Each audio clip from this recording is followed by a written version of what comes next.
Mr. Williams. Hi. Yeah, hello. It seems from your paperwork you want to play DDD. What previous experience do you think you have to play DDD? I played Ritual Beasts. That was pretty hard. Pretty big cranium deck. I'm looking for a bit more. What about any pendulum archetypes? Other pendulum, Metal Foes. I played Metal Foes. Pendulum Edition, Draco Slayer, you know. So I don't think you quite understand the big brain plays needed to play DDD. Your paperwork is insufficient. Can you tell me anything more combo orientated? Combo. Fairy FDK, something I invented when Fairy I was... FDK, right. Anything bigger? Goki, perhaps. Disarming a bomb while winning a YCS, maybe. Have you played Goat format while blindfolded? Miss Williams, I'm sorry, we won't be hiring you today. Thank you for coming. Okay. Sorry.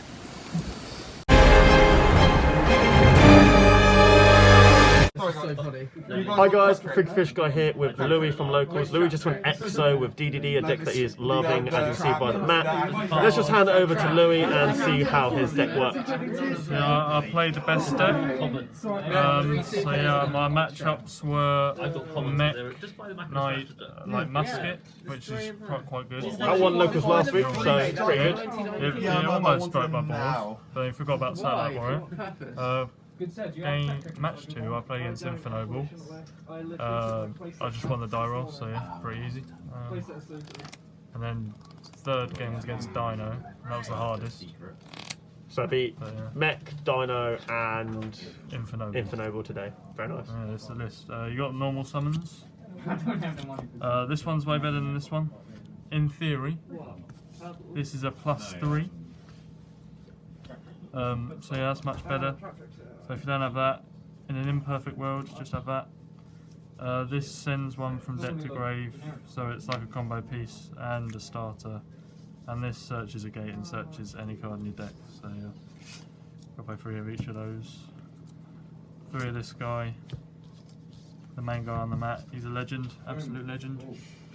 You could drop him down to 2. But he looks cool, so I play 3. What does he do? So he has loads of effects. In this scale, he lets you resurrect one on the special summon of another one by paying a K, and your opponent takes half damage that turn. And he has a cool on-field effect where when he's summoned, he targets the triple D engrave, summons it back. And also you contribute 1 DD monster and target 1 monster your opponent controls and banish it permanently. So, you only ever use it for a scale effect, really, but you can summon him from hand to push for damage. Nice, nice. So DDD is a deck that I haven't really seen. He also lets you play through Nibiru. Lets you play through Nibiru? Yeah, kind of. He lets you put up a Savage for Nibiru. Nice. That's what playing through Nibiru means in this deck. So we got 3 of each slime. We got Happy Slime, Sad Slime. That's Arthur. So yeah, this is the most important card in the deck to see. If you don't see this card, you're not doing much. But then again, you have like 9 ways to search this card, and like 1 billion draw spells, and then 3 of this is the best extender. I got nibbed twice today, and if you have this engraved, when you get nibbed, it doesn't even matter. So yeah.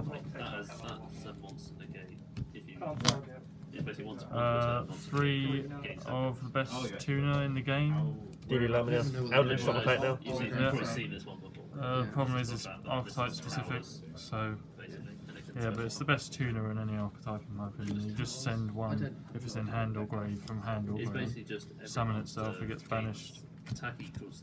You just summon this about 15 times in the normal format. 2 of, I play 2 of this guy. He's really bad to draw, but you can't afford to banish him off of desires, so you play 2.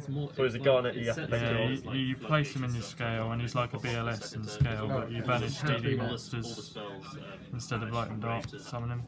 Oh, cool. And then the 1-offs, you don't really need to play these at all. They're both tuners.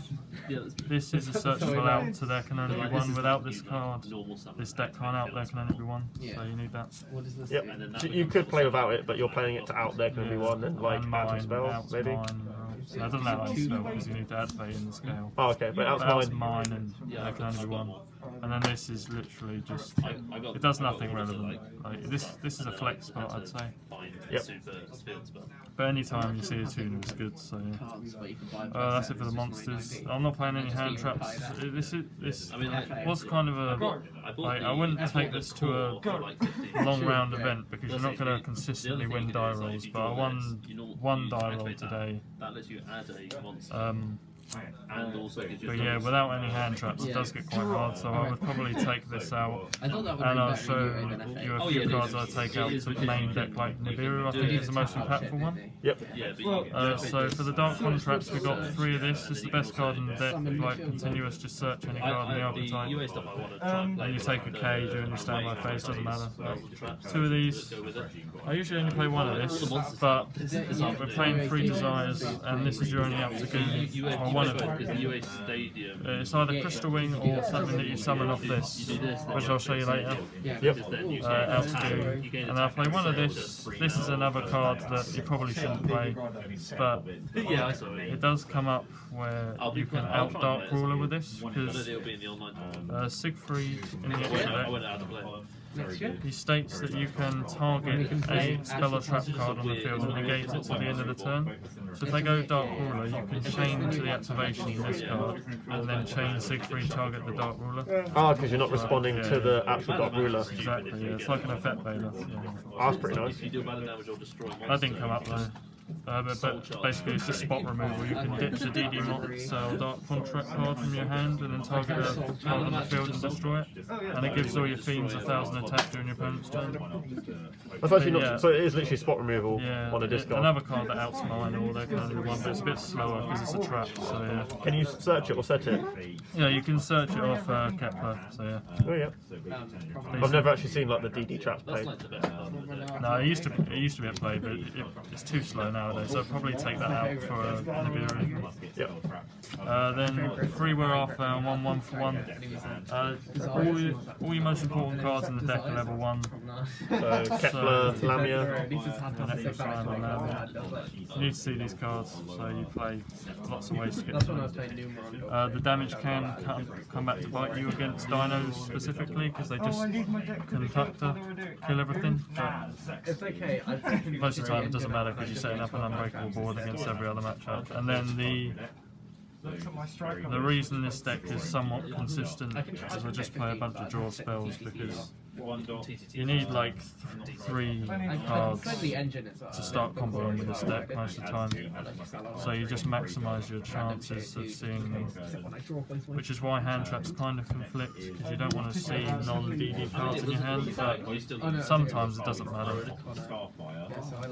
Yeah, like Into the Void might be the last card I cut for the 3rd Nibiru. So let's go on the extra deck. We've got 2 little Genghis, 1 big Genghis. They both do the same thing. This one's a bit better, but it's harder to summon, so you only play 1 of them. They both just summon a DD on the summon of another DD monster. And this also can negate Imperm if they try and Imperm you, which came up today. Yep.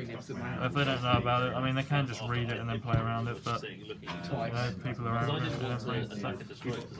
One of this, you need to play this because if you get Nibiru's and you have this in your hand, you can still use this, fusion summon into this, use Lamia, send this, and make a Savage. So at least you have something. Okay. Or a Siegfried. And then one of this is my out to goon. Yep. It's hilarious when it resolves, because you just attack it. They'll always have an Anaconda, of course, so you just attack into the Anaconda, and then its effect returns a face-up Dark Contract card to your hand, and then non-targeting equips the Dragoon to it, and then gains that attack. So you're attacking with, a 6,200 over a 500 Anaconda, that's 57 damage already. And it outs the Dragoon. And it outs the Dragoon. So you're like 23 damage left to do. And then for the synchros, you've got like the 3 main boss monsters. Like you want to end your turn with all 3 of these because they all negate stuff. Pretty good. I mean, these 2 I'm pretty sure everyone knows what it does. This is just like an effect bailer for spells and traps. So you target a face-up spell and trap. Yep. So like we said before, it can stop there can be 1.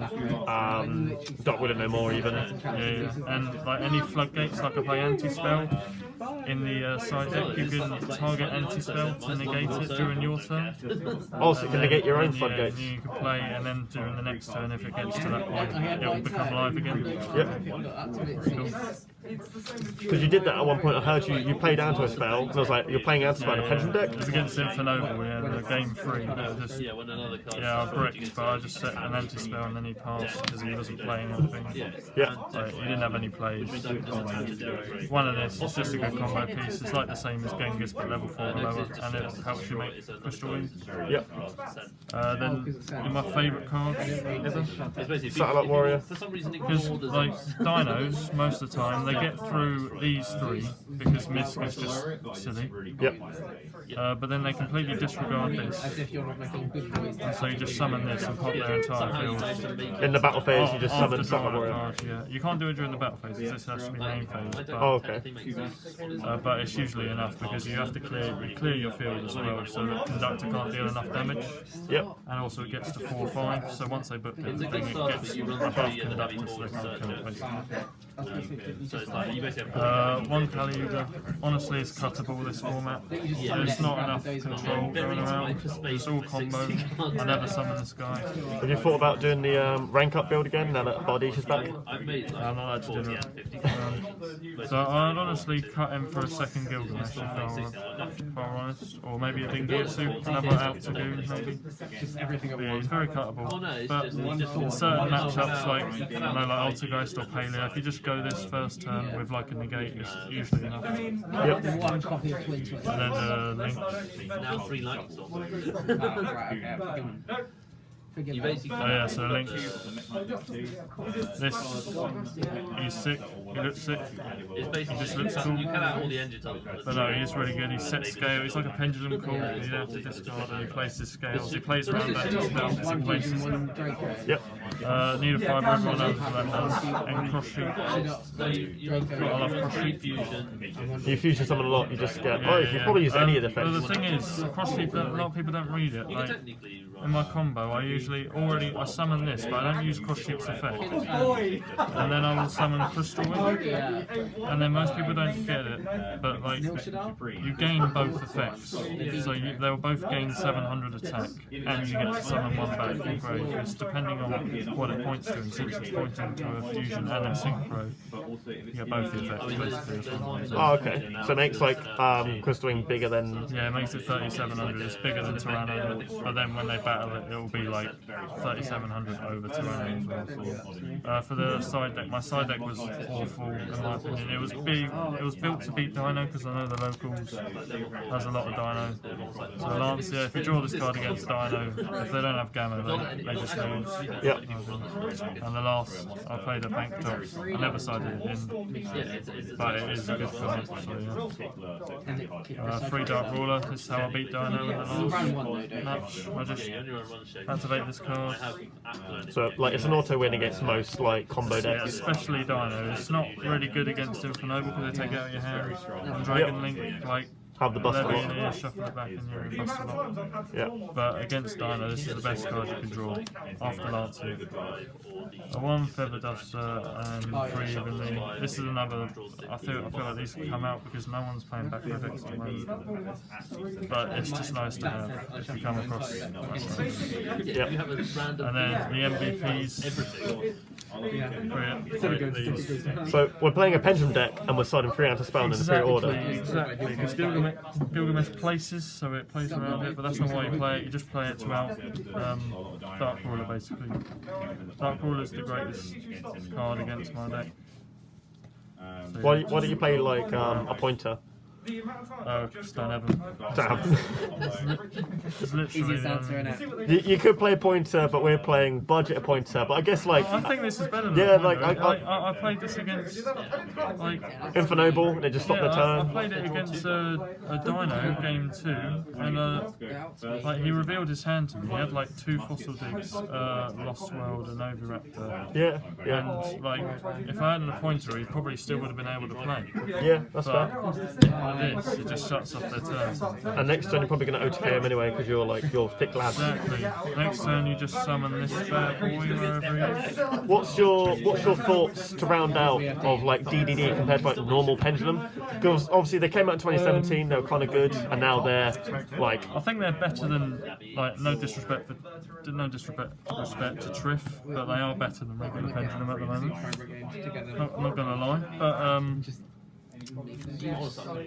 compared to like Dragon Link and other standard combo decks, this format it's not worth playing if you want to do well at a big tournament. But I just like it because the artwork's sick and it's cool. yeah. I mean, look at that. Louis has been playing this deck for a very long time, and like he's always talking about this deck. It's also much more gratifying to win with this deck because like you have to like, remember all the different lines. Like if you draw the standard combo, then it's the same as any other combo deck. But it's when you get murky hands. There was a point where I wanted to learn DDD, and I started to learn it, and just my brain was not big enough. I could not learn all these combos. Exactly. You've got to have an IQ of at least like 700 to play this deck, which I have recently achieved. Going XO at locals. Yeah. You don't play this. We say this. You don't actually play this deck often at locals, do you? Like last week, or last two, you played Monarchs, didn't you? Yeah, but yeah, it's good. The great thing about this combo deck as well is that it doesn't lose to Zoo, because going second they can just play through any board of the gates because they just normal summon Zoo. Yeah, make And the then Zeus stuff. attack directly and then go into Zeus. But this end board also has spot removal, so you just destroy the Xyz with Satellite Warrior, and then like they can't clear your board because even if they try and like I don't know, Forbidden Chalice it or something like that, you'll have like a Savage and a Siegfried to negate anything as well. So yeah. Thank you very much, Louis, for this deck profile. Obviously, guys, make sure to subscribe. Loads of profiles coming out for those who are stuck in lockdown. Thank you very much. See you next time. Goodbye. Best luck.